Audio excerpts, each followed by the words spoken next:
Kim Gorgens. Welcome to Roll with the Punches. Tiffany, thank you so much for having me and for the invite. It's very much a pleasure. I've been sitting here this morning. I didn't have a lot of time this morning because I've been up training people on Zoom. I've been up yelling and screaming and getting people moving. but Thanks for doing that hard work, by the way. But in between that, I was having another little, last minute, let's just refresh on the amazing work that you do. And I'm so excited because I talk a lot about the mind and psychology and neuroscience, but also I've had quite a few. So I'm interested in so many angles of your work. Love it. And I'm just going to read what you are and let me know if this is wrong. Professor of Psychology, Clinical Neuropsychology, and Psychology of Criminal Behavior at the University of Denver. You got it. Anything to add to that? No, that's where I am for Brilliant. 21 years now. I've seen a handful of your TED Talks, and like I said, there's a couple of angles that I'm interested in. One is you look a lot on concussion and the brain. Right. Now, I'm a boxer, so that is very much a hot topic for me right now. I've stopped funnily enough, since starting this podcast a year and a bit ago and talking to a lot of neuroscientists and kind of having a purpose different to sport, which I did previously, I came to a hard stop at wanting to spar. I was like, I don't want to get hit in the head anymore. And I just couldn't, and I couldn't fathom it anymore. So that was, a good thing. And you'll probably, hopefully tell me why that's so good. I would send a thank you note to all of those consultants who made the call to get you to protect your brain. Yeah, it's a good one. Yeah. And then the other thing that I've hit a few topics on with some great guests is the criminal justice system. And I don't know if you've heard of Fritzi Horstman. I love her. Oh, so I had her on. She was amazing. I had another former,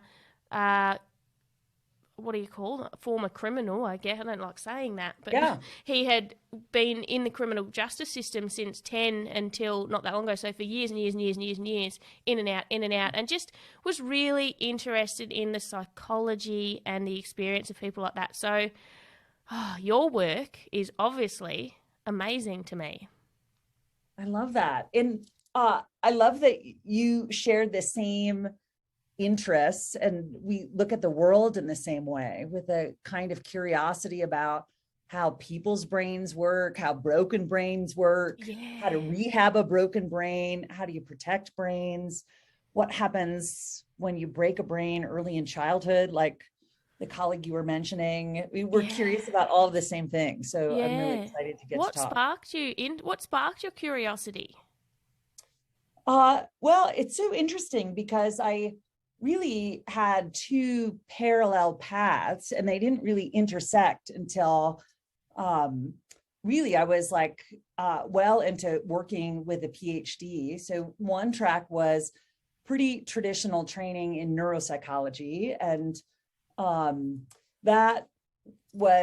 was really curious about the body and the functioning of the brain, and really curious about a really granular level of detail and what the kinds of things we see in a clinical room, for example, like what does that mean in the brain?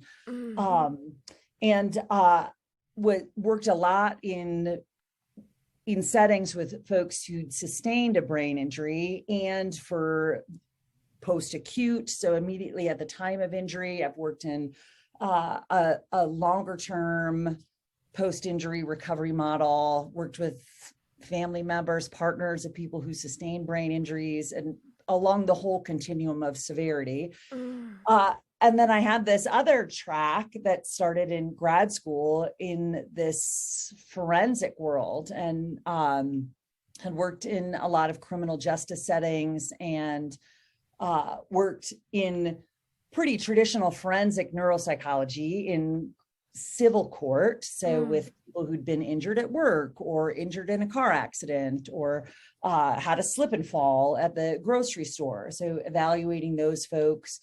I still do a lot of criminal justice system work in forensic neuropsychology, and the brain injury, the intersection between those two paths has really taken shape in like the last 15 years, maybe in my career. And I've obviously been working in criminal justice and doing a lot of independent, like one person at a time consultation at, testifying at trials, but to zoom out has been such a luxury, right? As a professor, as a researcher, as a teacher, to be able to answer these questions with some data has really been terrific. So I love that you can be 20 years into a career and, see new things all the time and have new areas of interest.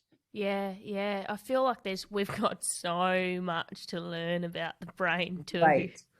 Totally. And that's what I love about it. I tell my students that there's no other field where the technologies and the ways that we can ask and answer questions is evolving in real time with the field, right? Like in so many fields, we're using old methods and we're looking at old data. And this is a way that we're really shaping that inquiry in real time. And it's never been a more exciting time to study neuroscience, and on the psychology side, neuropsychology, it just is the best. I feel like also, and I could be very wrong about this because I am definitely no neuroscientist, but I feel like there's not many areas of science that intersect with something that can't really be met. Like, we can't measure the mind, we can't measure people's thinking, not the way you can measure hard, physical biology. Right.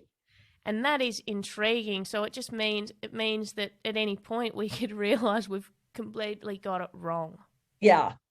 It's so important, that latter point. I teach psychophysiology every year here to graduate students at the University of Denver. And every year there's some piece of information from a lecture that I presented to be a bedrock truth. This is what we know to be true about the brain, that then, 12 months later is totally out the window in favor of some new model or some new hypothesis about how something functions. So it's the most dynamic of fields. And your point about the philosophy. So I've worked with some colleagues here who are in philosophy and have taught some courses with them. And this philosophical question, they call it the hard problem, which is like at its most fundamental, it underscores the irony that you pointed out in all of neuroscience, which is, can you measure a thing and inquire meaningfully about a thing using the thing you're purporting to measure? So it sets it up to be this like total foible, right? It's like pure scientific folly, according to philosophers. Yeah, there's an element to it that is so, I guess, depending how influential you are in talking about what you perceive that you have found in your research, and that's always based on what you're looking for with that confirmation bias. Right. Always, entering into the conversation. That's right. And there's so much of that. I think that there'll be a few long-term silver linings to what has like gutted the psyche of the entire world, pandemic-wise. Yeah. And one silver lining might be that people feel empowered to be critical thinkers about research, and they've called researchers to task. And science was largely, the bias of science was largely unchecked in the field for a lot of years. And I think that pendulum has maybe swung so far as to create a lot of angst where really there shouldn't be, but to think critically about the ways that we've been studying silos of populations. We've been studying white college students and making drawing conclusions about brain functioning for populations we never even made eye contact with. Yes. And, so the bias is really evident in every one of the conclusions we draw. Yeah. How do you describe to people who aren't familiar with or in the area of either of these, how do you describe the difference between studying psychology and studying neuropsychology? What's the fundamental difference there?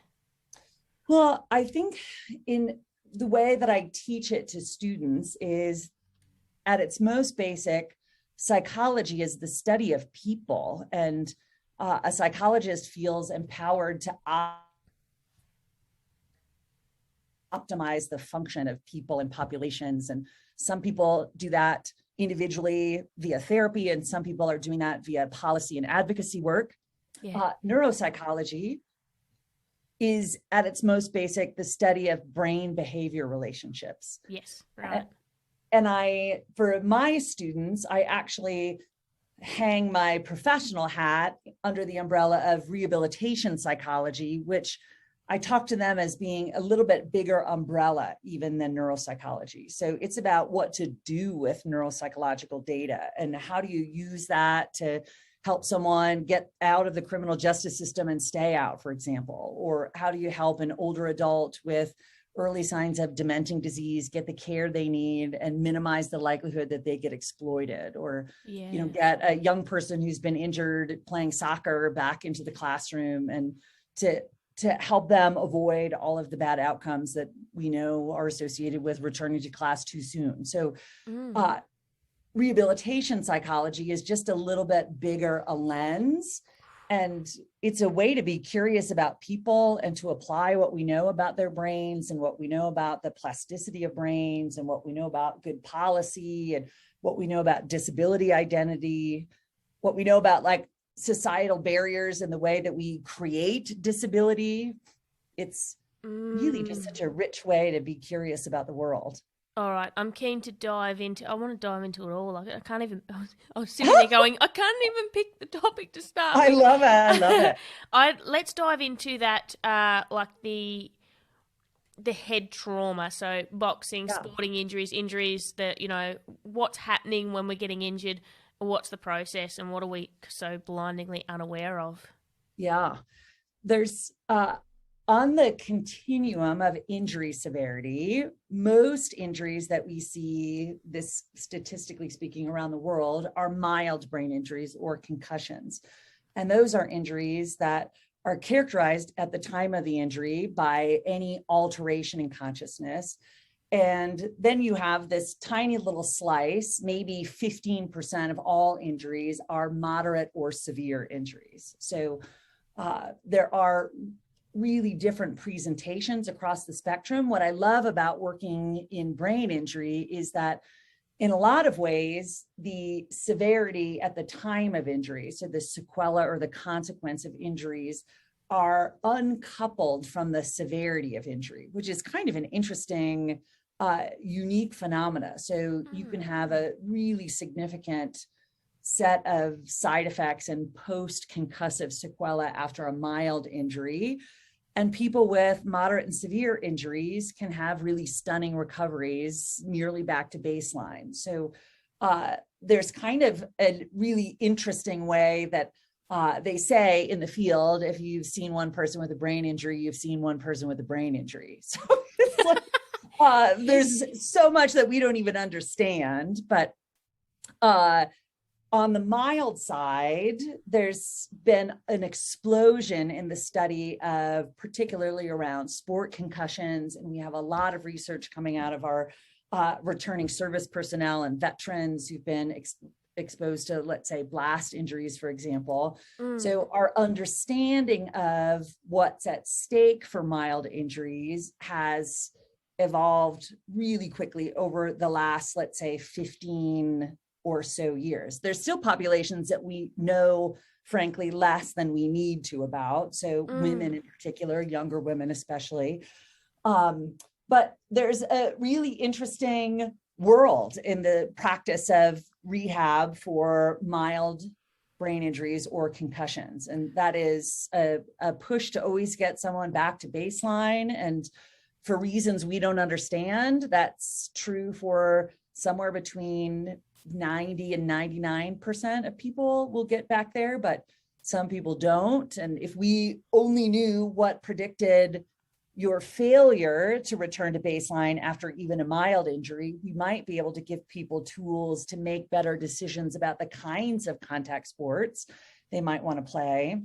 So really interesting in that space. And then on the far other end, as you think about like the kinds of conversations that have populated dinner tables around the world, is for these long-term low base rate, but really terrible outcomes like for dementing disease. So understanding what is and what is not the relationship between mild injuries and dementing disease, for example, has been a really interesting area of study. And just for a spoiler alert for all of your millions of listeners, there really is no relationship between a mild brain injury and long-term poor outcomes. There is some relationship we don't fully understand yet between tens and hundreds of thousands of what we call subconcussive impacts. So boxing, you know a thing or two about all the impacts that don't leave you dazed, but still are jarring and can cause some mechanical shearing in the brain. So there's something that we're just beginning to wrap our brains around, pardon the pun, in terms of that risk. So how do we quantify someone's risk? How do we, and not population wide, but with you, right? Like how could we as a field have helped you make a better decision about when to get back in the ring and when to hang up your gloves and do something different, right? To like take up being a distance runner or something. Well, here's a question. I feel like, as you were talking before, I feel like maybe it could kind of relate to that, you know, who gets these long-term issues and who doesn't from mild. And my question is around dissociation at the time of the event. Now, I talk a lot about trauma on this podcast, and I had a podcast it hasn't gone up yet, but a conversation this week with another boxing friend of mine. Both of us have an experience with childhood trauma. So we were talking about the effects of that and the coping mechanisms and the dissociation and the disconnection between body and mind and the ability to be present in the moment. So if I get hit, so I couldn't feel or react to especially emotional pain in the boxing ring. That wasn't getting processed for days, so it made me a really strong boxer. So I think, are people stepping in? Are they getting what could be a mild concussion that they're completely unaware of because they've fully dissociated and can't feel the effects of it? Can that be happening? Oh my gosh, that's so interesting. I have kind of two thoughts on that. The first is to underline and put in bold font your point about the relationship between exposure to childhood trauma and outcomes after even a mild brain injury. And we've not even cracked the surface on understanding the physiology of exposure to childhood trauma. And it likely upsets all kinds of systems like neuroinflammation, for example. So it increases your risk for mental illness and substance use and for poor outcomes after brain injury. So so there's a vulnerability that characterizes huge swaths of our population. The other thing that's so interesting as you were talking about that, one of the places where this has come up in research is with our returning service personnel. So what has been very common, and it sounds a lot like what your experience is that you have soldiers, men and women who are in these like super high intensity fight or flight moments, and they really are in survival mode. So their recall for circumstances is very poor, right? And that would be outside of having a brain injury, right? Their ability to recall a series of events from the start to the finish is going to be very poor, even if they made it back to base with no brain injury. And the question for researchers was, if you weren't aware or conscious even, or tracking an injury, is it possible to develop PTSD from the injury itself? And the question, interestingly, in research is yes, that the post-trauma response really isn't dependent on awareness of the injury at the time, but instead is a product of all of that metabolic and inflammatory change immediately after the injury. So that's like exactly the phenomena you're describing. Yeah, and I imagine if you're sustaining a state of fight or flight, that is counterproductive for the healing and processing of what's happened anyway. It's so right on. I mean, if you think of even just fight or flight as like dumping buckets of adrenaline, which you can metabolize pretty quickly, but cortisol in particular is one of the most potent pro-inflammatory compounds. Yes. So Yeah. from an endocrine hormone response, chronic exposure to cortisol is really detrimental for the brain, and certainly for the rehab of a recovering or vulnerable brain. Mm. Mm. So people listening that are either in sports or they've got children in sports and they're boxing, or maybe it's just football or soccer. I mean, football over here is getting a bit of limelight around concussions and head injuries as well. What would your advice be? Are there things? Oh, and another question. A few years ago, I had a smart DNA test, and they said there was when she knew I was a boxer, she said there's a particular test that tells you if you have the DNA that there's, she said, I think it was 25% of people don't recover well from head trauma. And fortunately, I was one of the 75% that do. Yeah, but yeah, I was interested in that as well. But yeah, I guess advice for people listening: should they bypass it completely? What should they look out for? What are the risks they're taking? Yeah, this question comes up all the time, and I have this conversation with parent groups and sport coaches as they're going through their training. There is a really robust debate in the field of neuropsychology and athletic training. Two colleagues, the team who work at the Boston University Center for the Study of Traumatic Encephalopathy. So they've got the largest brain bank of retired athlete brains. So you have one team led by that camp and the other team led by a colleague, Kevin Guskowitz. And either team talks about the relative perils and benefits of starting contact sports young. So the Boston University team would say that the younger you start a contact sport, the greater the risk, again, this is lifetime, the greater the risk for lifetime poor outcomes, so including dementing disease. And that's true of the people, it's almost like retrospectively, people who develop, let's say, early onset Alzheimer's or an early onset dementing disease are statistically speaking more likely to have started playing sports earlier. So before this kind of age 12 cutoff. So you have a huge population of the professional field who would say that exposure to risk for developing brains is a really high stakes endeavor. And particularly if you think about junior high schoolers or Pop Warner football here in the States, and I'm sure you have equivalent for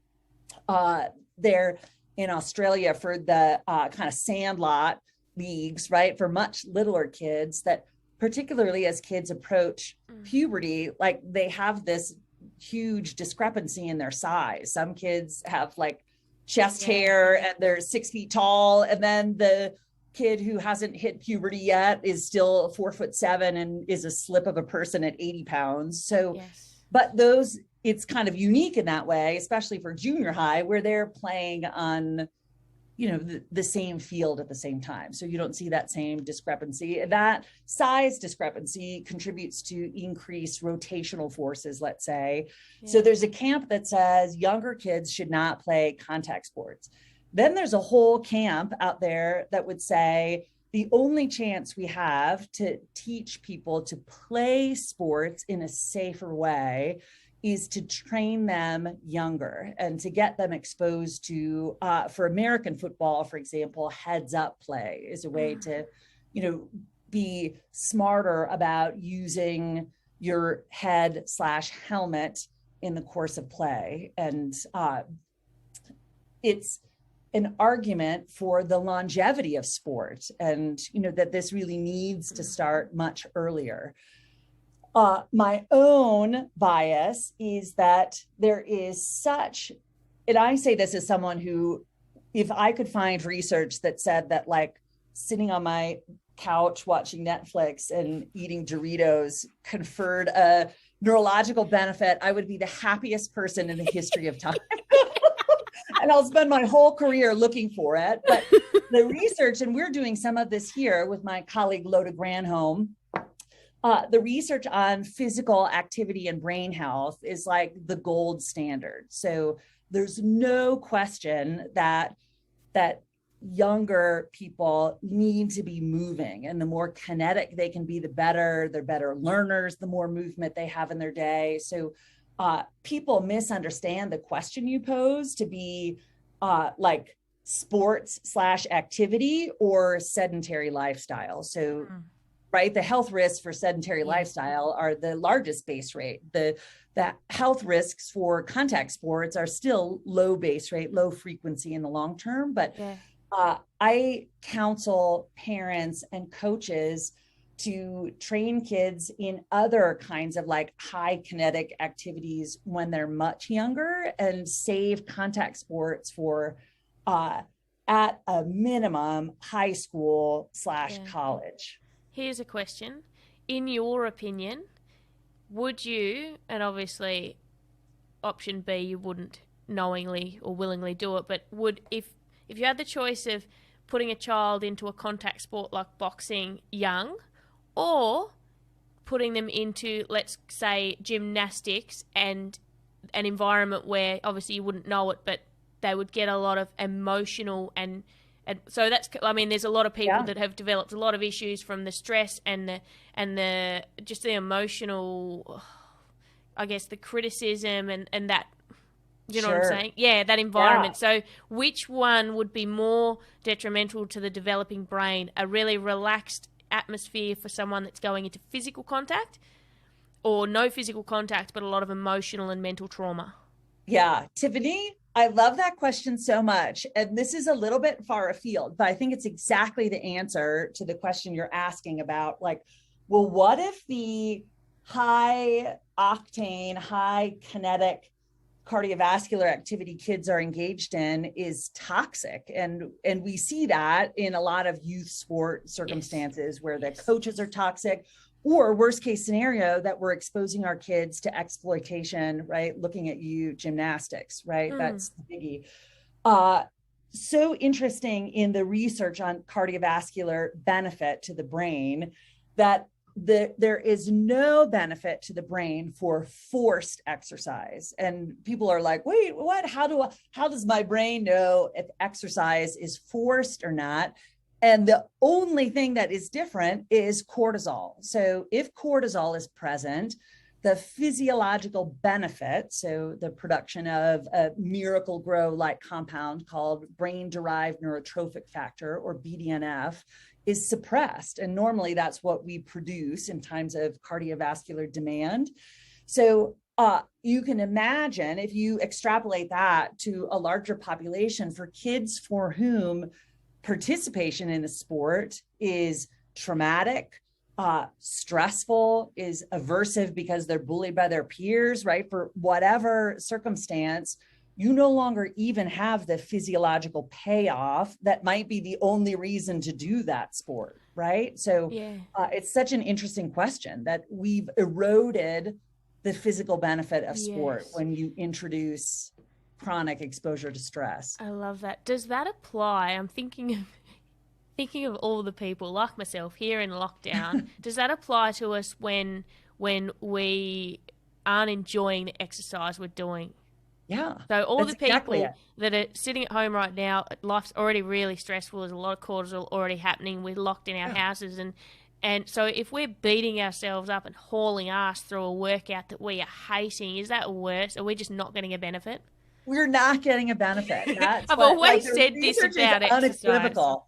And you, right, like there's great lung and blood pressure outcomes, and your primary care physician is going to give you a gold star because they look only through that lens, maybe at wellness, right? Like, but there's so much that we turn into this punitive directive to make ourselves unhappy that really confers no benefit. And especially for those of us who are really only engaging in it because we think, well, I've got a family risk for dementia, for example. So I've got to be really careful to get out there and get my heart rate up for 30 minutes at a time.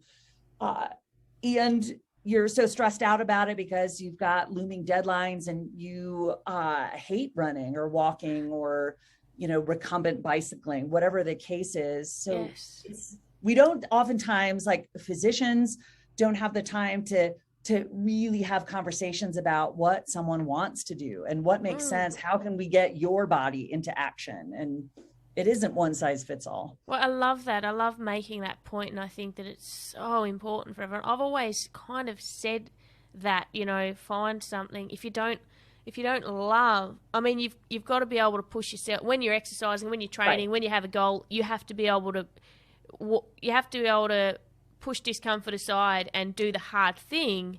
But there's got to be a line, and only the individual will know it, that if I hate what I'm doing, I've got to find something that it'd still be hard.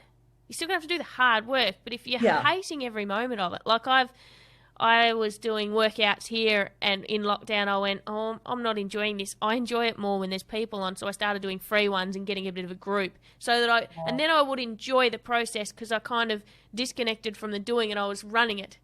Well, then... Yeah, I love that. Yeah, then I started introducing some cycling and I kind of just bound out and felt like, all right, I think I'll enjoy a bike ride. Got out on the bike, I love this. You got to find the thing that in the moment you're going to actually enjoy, even if it's hard.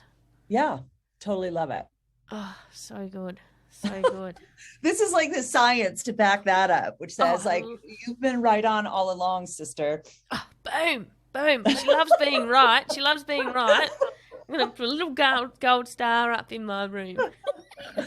The other point that I did make about, in terms of conversations that I have quite a bit with younger athletes and with families of younger athletes, this is like totally anecdotal in Kim Gorgens' professional practice over the course of 25 or so years now, but we really do have, if you've got a good brain, so this doesn't apply universally to folks who have accumulated so many vulnerabilities, but if you've got a good brain, you probably have 3 or 4 freebies in your life. And by that, I mean like getting knocked pretty good and expect to make a full recovery. And the kinds of conversations I have with youth athletes and with our NCAA athletes here on campus at the University of Denver, at the time when an athlete is pulled out for a 4th injury are really different. It's,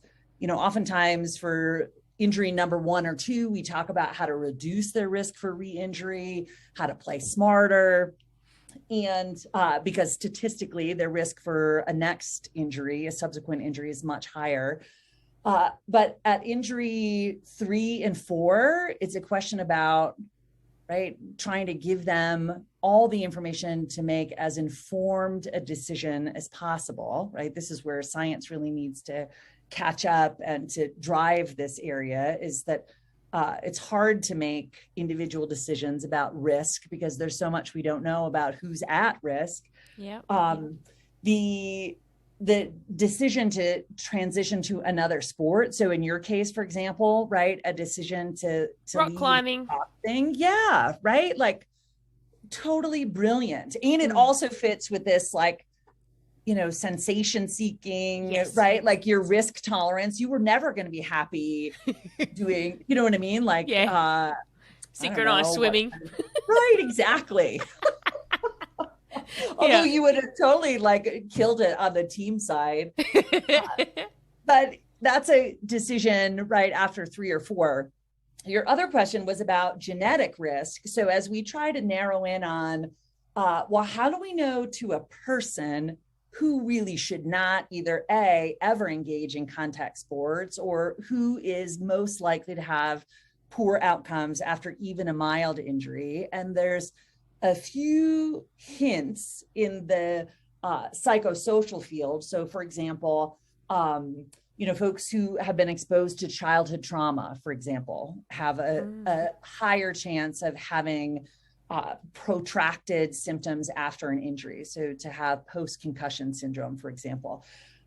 There's more that we understand about the physiology of some people, which is that people who have a history of migraine headaches. So for some reason, migraineurs, as we call them, I think it sounds so fancy French, but migraineurs are more likely to have poor outcomes even after a mild injury. It doesn't mean that everybody does, but statistically speaking. And the other thing we found genetically is this ApoE gene allele, which is overrepresented in folks who are persistently symptomatic after a mild injury and for folks who develop dementing disease. So that was the point that they made in that genetic test. Yeah. Again, it's so murky and relatively fuzzy because it isn't 100%. If we had something that was 100%, we could screen for it, and youth sports would have a waiver for it, right? Like every kid would have to sign a waiver, like, I've got this gene, but I want to play rugby anyway. But we just don't. But it is enough in that case of that genetic risk. It is enough to give athletes just enough information for them to feel comfortable with the decisions they make. I'm just thinking of boxing, and I don't think I can ever see a day where this research can be taken to the athlete and like. When she told me about that DNA test, she was like, "Do you want to know?" And I was like, "Well, I have to now, because every time I get hit, I'll assume that I am, I'm one of the 25%. I have to now." So, and it was like how I went off sparring just by having these conversations, and most of them weren't about head trauma. They were just about the brain and psychology, and I was like, all right. Yeah. I'm using my brain now. I don't want to get it belted around. Right. There is, like, subconsciously, if a boxer knows everything or any athlete that's into a kind of a contact sport, once we know that, you can't ignore it. There's a part of your mind each time you get hit, and I'm a bit of a woo-woo believer in that is, if I'm aware of that and there's an emotion attached to it, well, that's going to have a negative outcome, whether it's science or not. That's right. So yeah, that's not so woo-woo. That's expectancy effect. Yeah, you're totally right on. Oh, wow. Yeah, that's fascinating. What can we do to protect or heal our brains? You talked a little bit about that before. Is there things that, someone like me, I used to always say, gee, I wish I found boxing before I was 29, and now I'm thrilled that I didn't.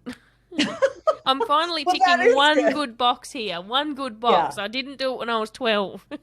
Oh my God. It's, we have the brain we have, and by the time we're aware enough to be smart about making decisions, we've kind of already exhausted some of the plasticity we have, right? Like we exposed it to substances. Maybe there was lead paint in the home we grew up in, right? Maybe we've got a genetic predisposition that we inherited, so it wasn't even so much anything we did.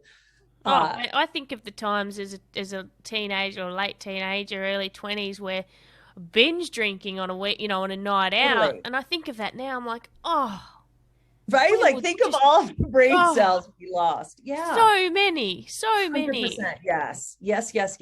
So it's almost like like youth is wasted on the young, but like the plasticity of the best brain is in some ways wasted on the owner who doesn't even have the brain capacity to know how to treat it well yet, right? Because teenagers in particular with frontal lobe function, they're just not good at forecasting consequences. So anyway, we do probably mature around age 29. So it's interesting, right? That like you really did make the decision with a totally informed, fully functional frontal lobe. And if we think about all the ways day to day that we can harness the plasticity of our brain and the ways that we might chronically erode the function of our brain, there's a kind of mastery in that. And that's true for people who are recovering from an injury, even a mild concussion, but it's also, I teach a lot to audiences about just the owner's manual of a brain. And some people are walking around with a vulnerable brain because it's been injured, or you've been exposed to trauma, or, you know, you're in recovery from substance use.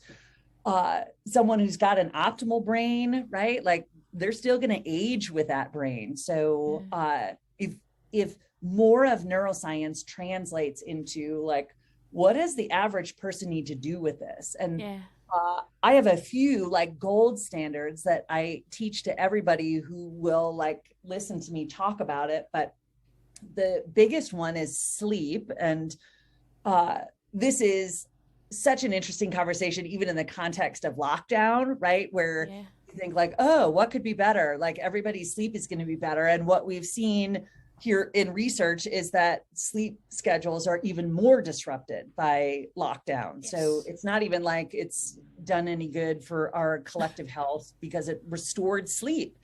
So the relationship between sleep disturbance and neuroinflammation and dementing disease is huge, right? Like sleep disturbance is the do not pass go quickest way to like fry up the plasticity in your brain. And we're, as a population, we're terrible sleepers, and sleep is so fragile, and it's so easy for us also to disregard the importance of it, right? It's like,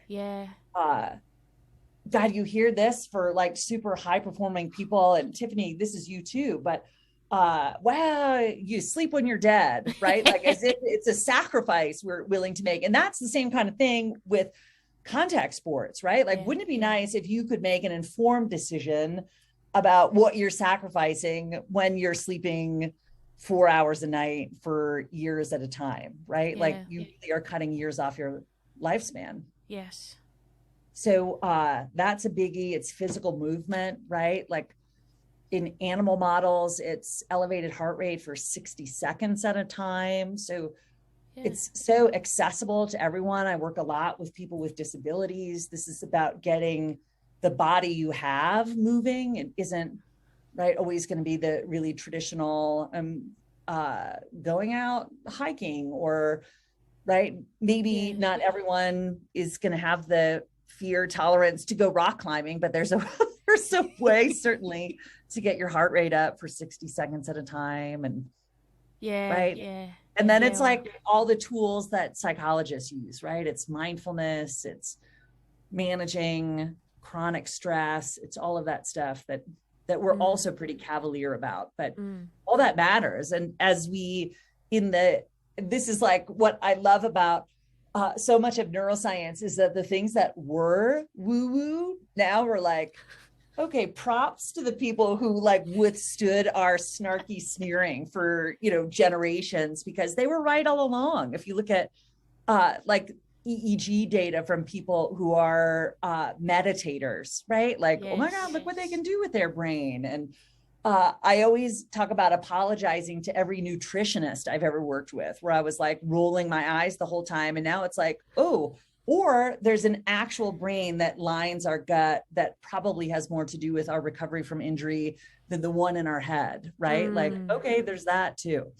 I just had an amazing nutritionist on, Karen Hurd, and we talked about sugar in our biology. And the reason I got her on, I'd heard her on another podcast and talking about sugar and adrenaline from coffee and caffeine, but in relationship with our nervous system and our fight and flight. And when I heard this particular podcast, for the first time, I went, oh my God, when I'm not engaged in a fight or flight level of exercise, when I have days off, for years I've always said, when I don't train, I end up eating junk, right? So when my system doesn't get that hit of adrenaline from a level of exercise, I go out and I get this hit of adrenaline from sugar. And I was like, my body is just always seeking this fight or flight state. And it was fascinating to understand that side of sugar and biology and the choices and behaviors that we seek. Right. I've spent a lifetime avoiding eye contact with nutritionists because I thought, oh my God, okay, I get it. Fine. Right. And I'll eat an apple. Balanced diet. Okay. And then, and probably started with research on the polyunsaturated fatty acids and omega fatty acids. And then with our discovery of the serotonergic neurons and the lining of the gut, and be like, wait, but turns out we produce most of our serotonin in our gut. And, now we're beginning to understand better about poorly regulated blood glucose in the context of diabetes and dementia risk. And it's like, oh my God, they were right all along. Like literally nutritionists have been writing the neuroscience textbooks the whole time, but people like me with so much hubris were like rolling our eyes the entire time. Yes, but in our defense, there are so many different angles to nutrition that you go to a range of different nutritionists and they all have a different philosophy. So It makes it really muddied. It's hard to know who's telling you something legit. Yeah. What are you talking? You go to one person, it's like, eat only paleo. And then you go to another and it's like, eat only meat and eggs. It's like, how? Right. And then just like neuroscience, you do see that kind of come around to change, right? With omega fatty acids, for example, in eggs. Yeah.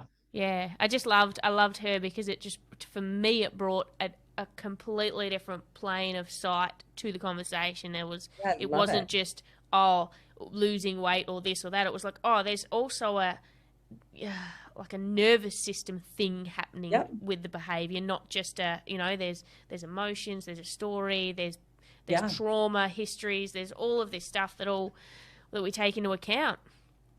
I love learning things. Like I love learning things and then seeing the relationship of the story that I build with it. So what does this mean to me? And if it means something that I feel causes some sort of a response of a negative feeling, well, that in itself needs to change. Or, it's really interesting. I've been loving talking to people like yourself where I learn the most amazing stuff.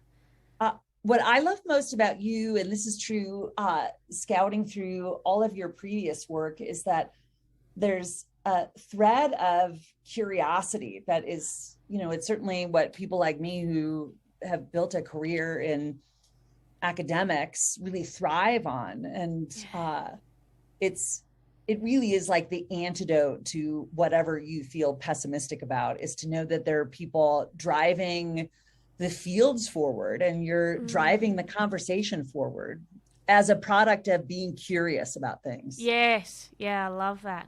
What was I going to ask? It's gone. I know, tip of the tongue. You know why it's gone? Because I've racked up all of the things. I've got one tick and so many crosses, so many black marks in this conversation.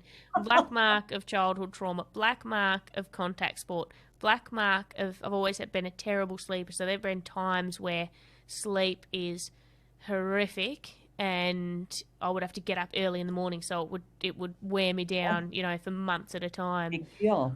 Oh my goodness! Of the binge drinking when I was younger. I think of all of that. I'm like, I'm so sorry, brain. That's a question I had. I had a Dr. Elizabeth Youve on once, and I want to get her back on. She does a lot of work with biohacking and anti-aging, and she was talking about. She does a lot of work with peptides. And I remember her mentioning a particular peptide for the brain. Do you use any supplements or are you familiar with that peptide or anything to help regenerate the brain? Are there other things we can do if we know we've caused injury that's makes us very at risk? Are there things we can do further to just the mindfulness and the eating our kale? Yeah. It is kale and cold water fish like eels. So there's nothing less attractive than like a diet of kale and eels. Although I'm sure someone is listening and they're angry that I'm throwing shade at eating kale and eels. So apologies to those folks. Overall, I think the reason I've found such a home in this area is because it evolves so quickly. It's an exciting time in neuroscience, but also because it's inherently optimistic. So there's so much available to us in terms of neuroplasticity.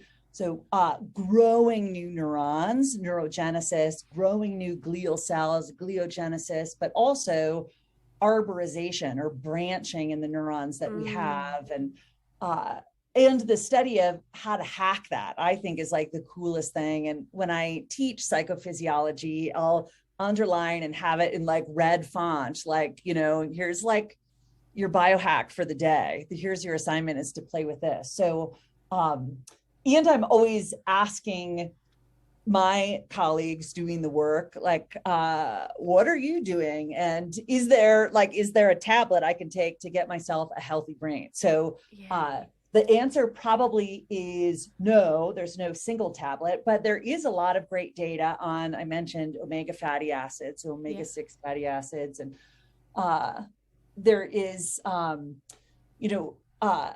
certainly the bioavailability of supplements is really poor. So here's where the nutritionists are like, you know, snarking at us. Like, why would you tell someone to eat a tablet when only 1% of it ever is available to be metabolized and the rest just goes through your gut? So we should probably, frankly, be eating kale and eel, but hey, I just got a second tick, Kim.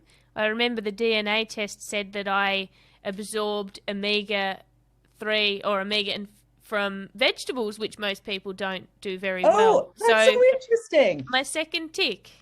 Yeah, that's amazing. So omega-3s are best for brain, omega-3 and 6, good for cardiovascular health. And if you're someone who can extract those nutrients from diet, amazing, right? The rest of us are going to be combing the health food aisles.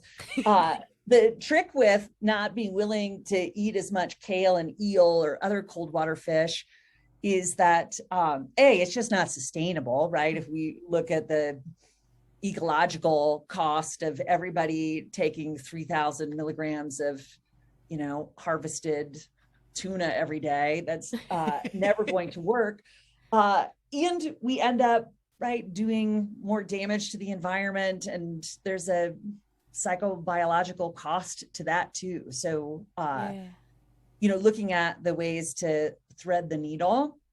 I am really excited by research on things like glutathione. So that's a compound that we also produce, interestingly, during exercise. It's protective in the cells of the brain. It protects mitochondria, which are like the little powerhouses that fuel the machinery, the structures inside the cell itself, the organelles. So glutathione for aging brains, glutathione after injury, right? Should I get it on board that?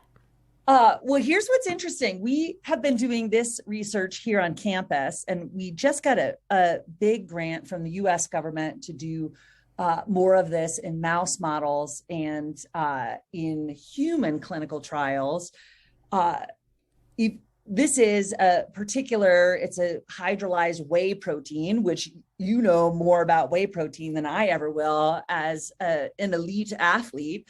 But this particular whey protein, the way that it's manufactured, it has very high bioavailability of glutathione in particular. And in mouse models, it shows up to be tremendously neuroprotective. If taken before injury, the mice recover faster. If taken immediately after injury, the mice recover faster than their peers who don't. And so just kind of an interesting area of study, like, oh my gosh, what if there really were something that would protect us? Another colleague here is doing research on an inhalable drug. So it would be like a nasal spray that it works just like a rescue inhaler works for asthma. And if you think of like a brain injury is the same inflammatory cascade that gets out of control as an asthma attack is in the lungs. So there's a lot of overlap with that kind of medication. So I'm really excited about the ways that like really smart people are hacking things like whey protein, which is otherwise not going to hurt you, or, you know, an asthma inhaler to use on the field of play, for example, or to, you know, have the ambulances be stocked with it to show up after bicycle or car accidents. I think that work, all the ways that now more than ever, the research is leaving the benches of scientists and showing up in people's medicine cabinets.